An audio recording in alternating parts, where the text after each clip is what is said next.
When I first moved to the West Coast from a small town in Michigan, I remember feeling shocked by the sheer number of people sleeping in doorways and under bridges on my walk to work. I also remember a few weeks later feeling shocked again. I had become that person rushing past people suffering as if they weren't there. Although this behavior conflicted with my impulse to help, it was also easy to justify. Homelessness, I told myself, is just too big for me to have an impact. This conclusion is dangerous. It lets us believe that our most urgent social crises are someone else's problem.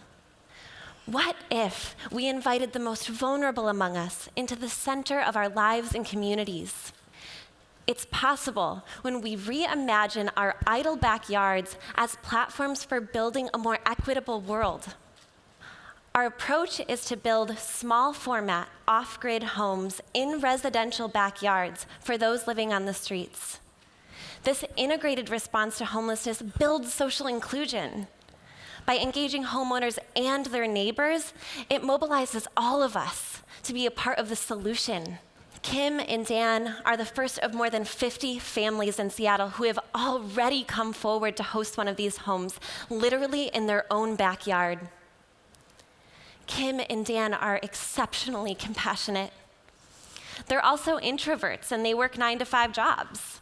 They own a humble home with an overgrown backyard, and they are the reason that Robert, who is 75 and has been on the streets for 10 years, now has a safe place to call home.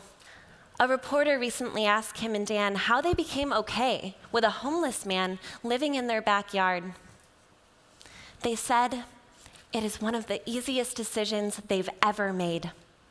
That what they aren't okay with is living in a city where 8,522 people don't have a place to sleep tonight. We can end homelessness, and the work does begin right in our own backyards.